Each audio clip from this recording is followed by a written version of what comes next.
Good morning, everyone. I'd like to pay special tribute to Mariam and to all the organisers for inviting me to be here today, and to all my fellow panellists.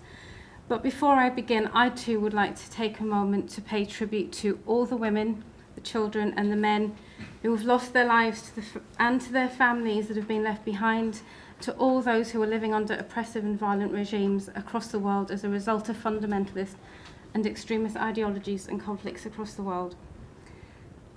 When I chose the title, and I'm going to show my age, but hopefully not my taste in music, it's the opening line of a Tammy Wynette song. I'll explain the slide in a moment.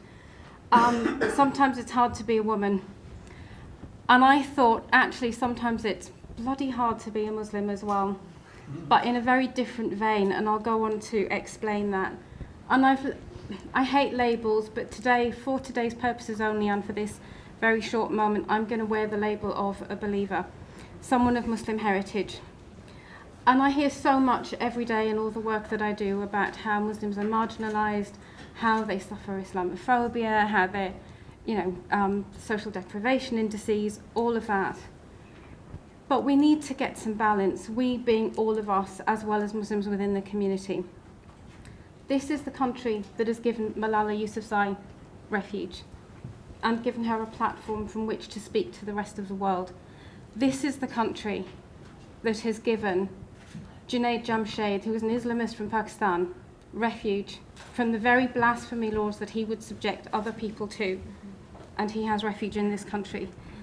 This is the country that has given people like me the platform for today, and I'm sorry for being emotional. And you just have to look at the representations of Muslim people on our TV screens, in our sports arenas, amongst our politicians of some dubious hues. So yes, there are some pockets of society, as there are with every single community, that are subject to some really, the damaging consequences of poverty, racism. But there are others who are shining examples of success, and we need to get that balance back. So as I've said, I'm of Muslim heritage, and that heritage has informed, it's framed, and it's shaped so much of who I am, but it is not all of who I am. But there are times when I wonder why the hell I stay in this religion. Why would anyone want to take on the label of being a Muslim in today's world? I'm not going to launch into a defense of Islam or Islamic practices. I'm not going to start presenting my thoughts, or even the thoughts of other more progressive, secular or feminist interpretations of Islam. I'm not going to recall a glorious Islamic past when things were progressive and radical and how they should be, at least according to some. I'm not even going to claim an authentic version of Islam. If you want that, there are other people who can give you that, but it certainly will not come from me. So the question is, why do I find it hard to be a Muslim in today's world? Just turn on your TV screens.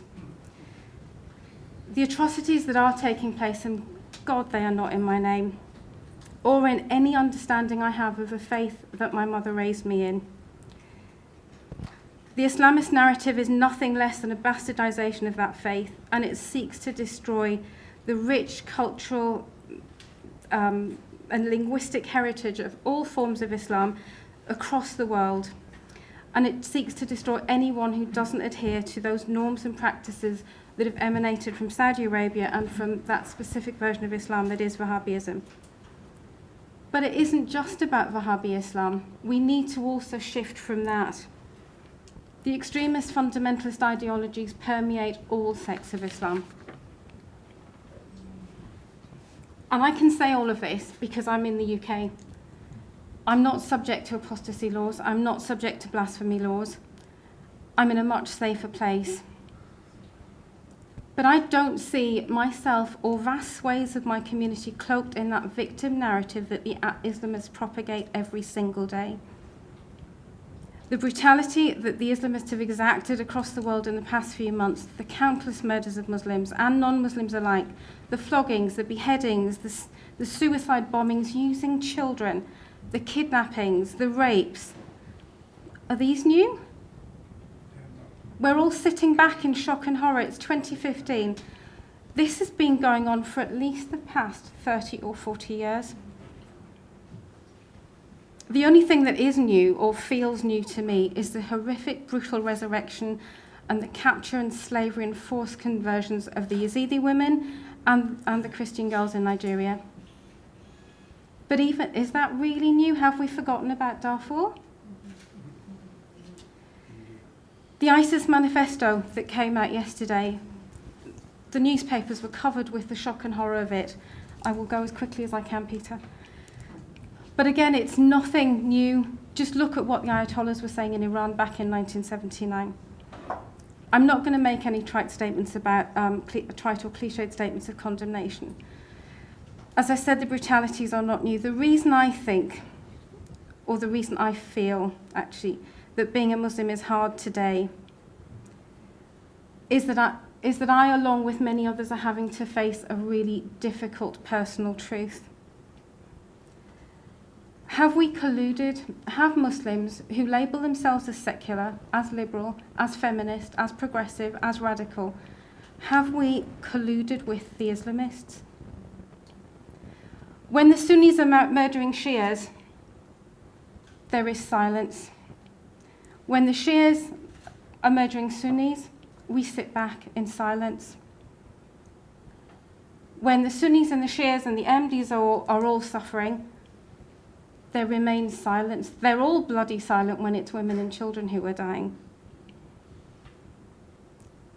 So that, for me, the kind of the journey to 2015 is about a call not to arms, because I don't want to get into that violent language, but a call to action for all of us, because by being silent, we are colluding.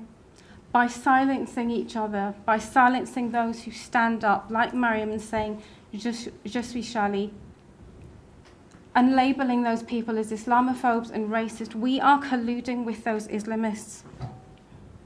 I get labelled a kuffar all the time, and I frankly don't give a shit anymore. We have to start looking at what is happening, and this is where I'm going to get back to the bit in the panel. I'm going to be very quick, but I do need to make this point. Pragna talks about Shariafication by stealth. I label it as Islamization by stealth. Islamism is being normalized. The Islamist narrative is pumped into homes across this country via satellite channels based here and overseas every single day. The Arabification of our language and heritage, particularly as someone from the subcontinent, is eroding centuries of culture, custom, and tradition.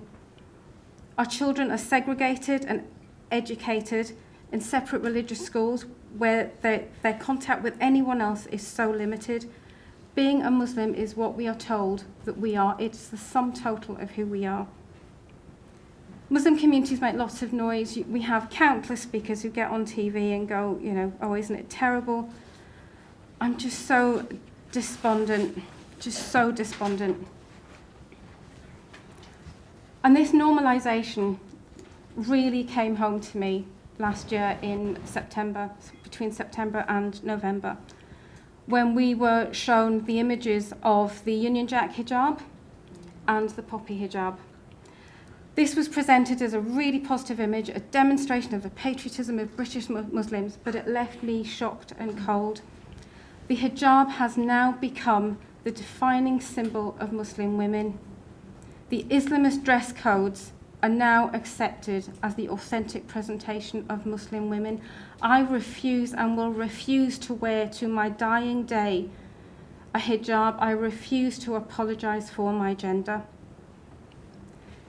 This is just, one example, and there are countless others. We have to stop colluding. We have to start speaking up. This is not about shouting louder. This is not about saying this isn't the real Islam. Islam is actually better than this. This is about every single one of us. It's people dying overseas at the moment in huge numbers. Muslims mainly dying at the hands of Muslims. It won't be long before they're knocking on our doors. Thank you.